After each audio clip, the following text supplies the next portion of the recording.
All right, today we have the ETaker F1000. This is their vehicle mounted fast charger. All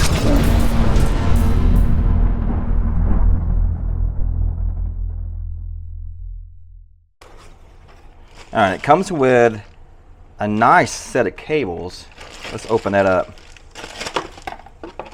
Yeah, so these are silicone jacketed 8 gauge.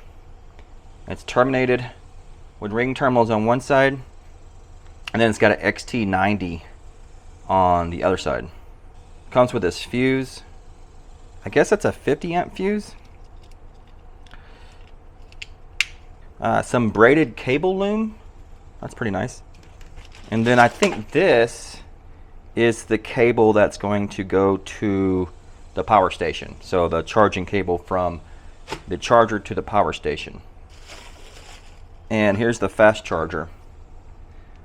Yeah, so we got, on one side we got our on-off switch. We got our output. Looks like there's a little fan here. It's all aluminum. Very nice quality, nice build quality. All right, so we've got our car input. So this is going to be from your car battery charging system via this cable here. And that's how this will plug in. Then it's got a 300 watt, a 400 watt, and a 500 watt mode. And then it also has a solar input. I think this can take 500 watts from solar as well. So I'm guessing it'll take your car input and your solar and combine them. And then it has a mode button here. Yeah, so in the manual it says that the combined 500 watt charging from the car and 500 watt from solar panel, the combined maximum will be 1000 watts. Wow, that's pretty awesome. So why do you need this thing? Well, when you have a power station that charges from the car cigarette lighter jack, there's only so much power that you can get through that. It's 12 volts and maybe 8 or 10 amps at the most.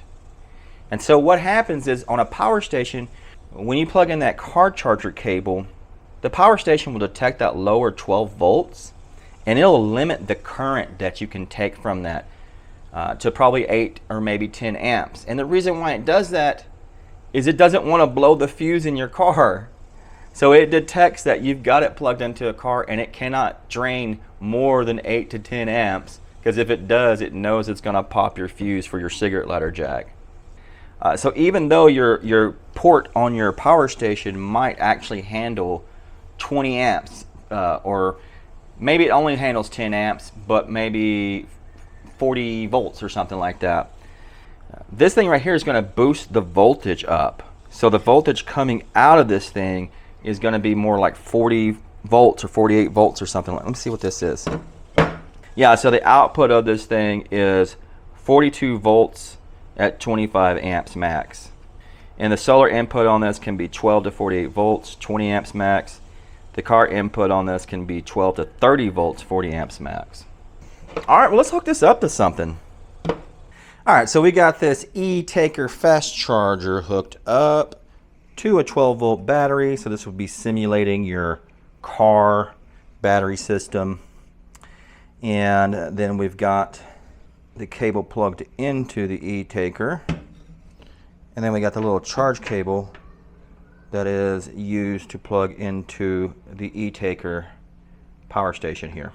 I also have a solar panel hooked up to the solar cable that came with the ETaker power station, because I'm going to plug that into this thing at some point. So let's go ahead and just turn this guy on with the 12 volt battery hooked up and see what happens. All right, so let's see if there's any lights. Yeah, we do have a light. Okay, so it looks like we're on the 300 watt mode. So do we have to hold it down or something? Oh, yeah, okay. All right, so now we've set it to the 500 watt mode. So let's go ahead and plug it in and see if we get to charging. Okay. Look at here. So, yeah, we've got 500 watts coming in. Nice. Okay, so let's see how much current we're pulling from the battery. Yeah, look at there. We are pulling 40 amps, a little over 40 amps from the battery. Now, let's go ahead and hook up the solar to this thing and see if we can't get that working too. There we go. That's plugged in. So are we going to increase over here?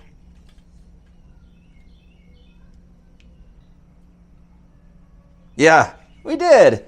Now we're doing, oh look, now we're doing over 800 watts, 830.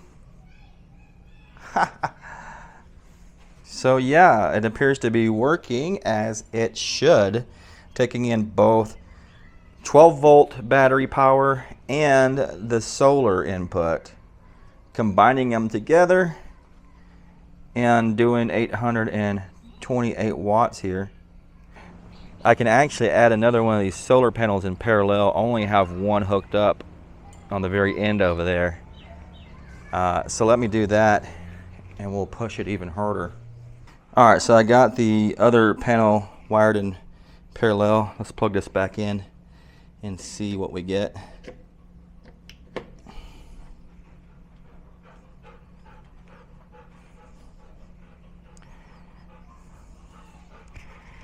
Alright, got power coming in now.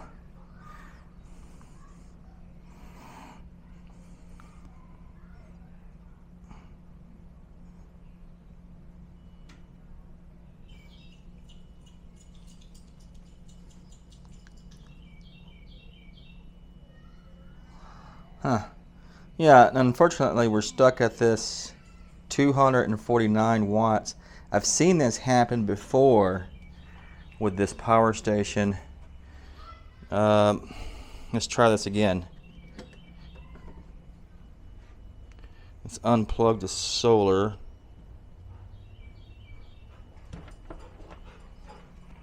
Alright, so let's plug this back in.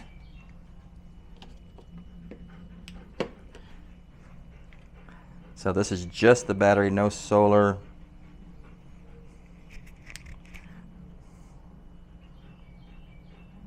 There we go. Now we're seeing 500 watts. So let's plug in the solar now.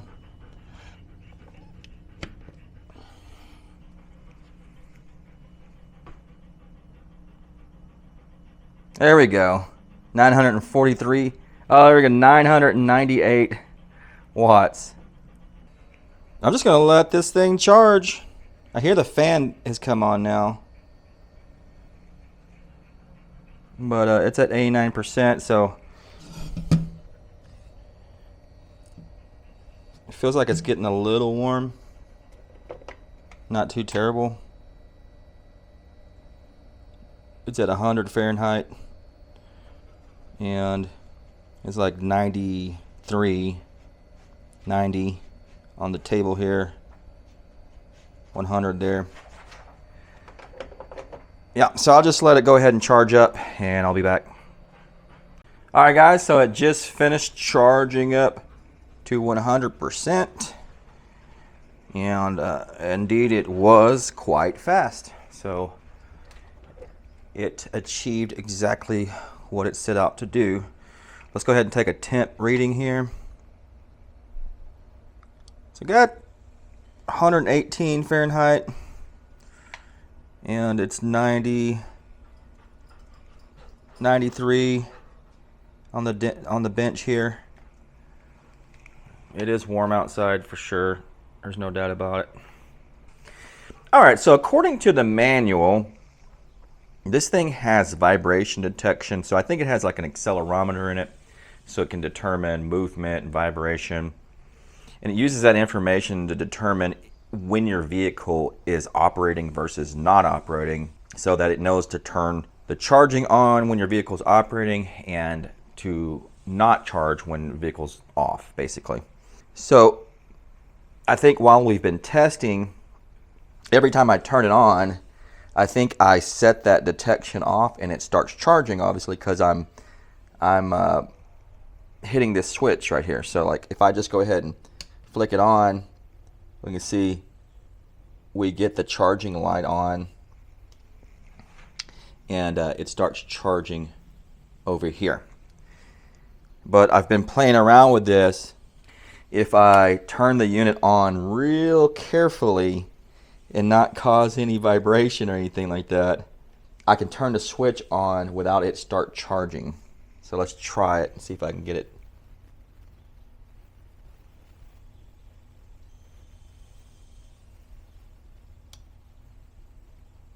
All right, there we go. So now I've turned the unit on and we can see there's no charge light on. There's no charging happening over here. Now if I come over here and disturb this guy, I believe it, there it goes. Now we've got a charge light on, and then we should see charging. There we go. So yeah, so it has some smarts in it to determine when your vehicle is operating. Now in the manual it says you can turn that detection mode off. So what it tells you to do is turn the power off to the unit, then hold this mode button down for 6 seconds. And then you get the flashing between, here, let's try that again. Hold it down for 6 seconds, and you get flashing between these two, and then the 300 is on solid. That means that it's on the detection mode. If you want to turn it off, detection mode, and just have it stay on, then you get it to that, and then you click that once and it turns off that 300 watt light, and now it's in just manual mode. So it'll just basically stay on charging when you flip that switch all time.